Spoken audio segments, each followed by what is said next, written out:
موجود ہوتی ہیں۔ امید ہے کہ آپ بات سمجھ گئے ہوں گے۔ تھا کہ ہنسنے سے بھی نماز ٹوٹ جایا کرتی ہے، لیکن ہنسنے کی 3 صورتیں ہوتی ہیں، جن میں عربی میں تو اس کے لیے 3 الگ الگ نام ہیں۔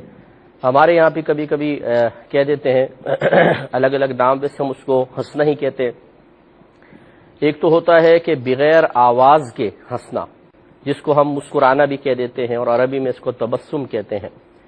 ایک ہوتا ہے کہ اتنی آواز سے انسان ہنسے کہ اپنے کان تک آواز سنے، دوسرے تک نہ پہنچے، یعنی اطراف میں 3-4 ادھر 3-4 ادھر افراد تک نہ پہنچے، ایک آدھ کوئی قریب ساتھ ہے، ہلکی سی آواز پہنچ گئی تو ایک الگ مسئلہ ہے۔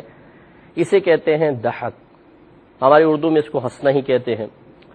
اور ایک ہنسنا ایسا ہوتا ہے کہ وہ ذرا تھوڑا سا بلند آواز سے ہوتا ہے، اور اطراف کے 3-4 آدمی ادھر کے 3-4 آدمی ادھر کے بھی بآسانی اس آواز کو سن لیں، تو شرعی اصطلاح میں اس کو قہقہہ کہا جاتا ہے۔ ہم اس کو ہنسنا ہی کہتے ہیں۔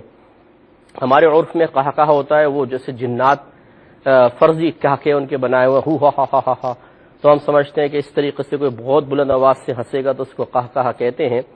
لیکن شریعت یا عرب لوگ اتنی آواز سے کہ آپ کی آواز اطراف کے 3-4 افراد تک دونوں طرف پہنچ جائے، اسے قہقہہ سے تعبیر کرتے ہیں، اور اس سے انسان کی نماز ٹوٹ جاتی ہے۔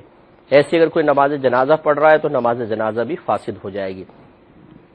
اس لیے ہمارے وہ نوجوان جو بلوغت کے بعد خاص طور پر نماز جو پڑھ رہے ہوں، اور کبھی وہ اس طرح ہوا ہو کہ کوئی بے تکلف دوست ان کے ساتھ آ کے کھڑا ہو گیا ہو، تو اس میں ویسی ہنسی آ جاتی ہے آدمی کو بے تکلف دوست کی وجہ سے۔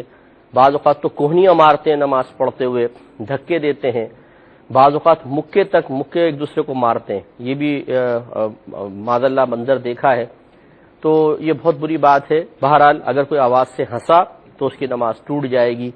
تو اگر کسی ایسے کوئی شخص تھا جو بالغ تھا اور اس نے نماز کے دوران ہنس پڑا تھا اور اس کو احساس نہ رہا، اور اس نے سمجھا میں نماز میری کنٹینیو رہے گی، اور وہ پڑھتا رہا، تو یقینی سی بات ہے کہ اس کی وہ نماز نہیں ہوئی۔ اللہ تبارک و تعالیٰ کی بارگاہ میں توبہ بھی کریں اور ان نمازوں کی قضا کرنی ہوگی۔ اسی طریقے سے ایک شرعی مسئلہ یہ ہے کہ دیکھ کر قرآن پڑھنے سے بھی نماز ٹوٹ جایا کرتی ہے۔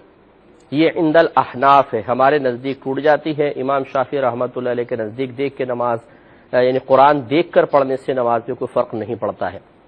اسی لیے آپ دیکھیں گے کہ بعض اوقات حرمین شریفین میں بعض امام پڑھا رہے ہوتے ہیں اور سامنے ہی قرآن رکھا ہوتا ہے، وہ دیکھ کے پڑھا رہے ہوتے ہیں تراویح بعض اوقات، تو چونکہ وہ امام احمد بن حنبل کے فقہ کو اکثر فالو کرتے ہیں اس لیے ان کے ہاں صحیح ہے۔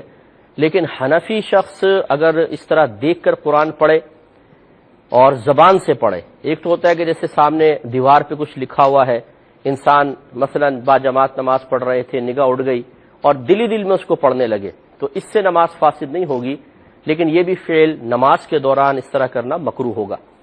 لیکن اگر کسی نے اتنی آواز سے پڑھا کہ اپنے کان تک آواز پہنچ گئی، جیسے اکیلے ہم گھر میں ہیں اور کوئی چیز قرآن پاک وغیرہ کھلا ہوا ہے اور ہم اس کو دیکھ کر پڑھنا شروع کر دیں، تو اس سے نماز ٹوٹ جائے گی۔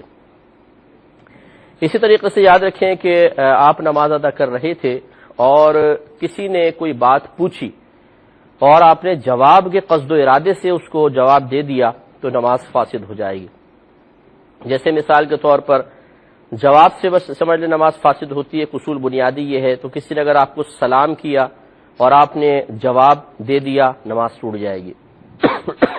ایسے ہی اگر کسی نے کوئی غم کی خبر سنائی، کسی کو سنا رہا تھا کہ بھئی اس طرح ہو گیا، آگ لگ گئی، فلاں ہو گیا، اور آپ نے کہہ دیا انا للہ و انا الیہ راجعون جواب کے قصد و ارادے سے، نماز ٹوٹ جائے گی۔ اسی طرح کسی نے آ کے خبر دی مبارک ہو آپ کا وہ کام ہو گیا، اور ہم جواب کے قصد و ارادے سے نماز میں کہیں الحمدللہ، تو نماز ٹوٹ جائے گی۔ ایسی اگر کسی کو چھینک آئی اور اس نے الحمدللہ کہا اور ہم نے جواب کے قصد و ارادے سے یرحمک اللہ کہہ دیا، اس سے بھی نماز ٹوٹ جائے گی۔ تو خلاصہ کلام یہ ہے کہ اگر کوئی ہم سے کوئی بات کرتا ہے اور ہم جواب کے قصد و ارادے سے اس کو کچھ جواب اتنی آواز سے دے دیتے ہیں کہ ہماری آواز خود ہمارے اپنے کان سن لیں، تو اس سے نماز فاسد ہو جائے گی۔ اچھا، اب ایک یہ بات یاد رکھیے کہ جیسے آیت درود بعض اوقات کوئی پڑھ رہا ہے، مثلا ان اللہ و ملائکتہ یصلون علی النبی یا ایھا الذین آمنوا صلوا علیہ وسلموا تسلیما، تو جیسے نمازی حضرات ہوتے ہیں عادت ہوتی ہے جیسے یہ سنتے ہیں تو فوراً بلند آواز سے درود شریف پڑھتے ہیں.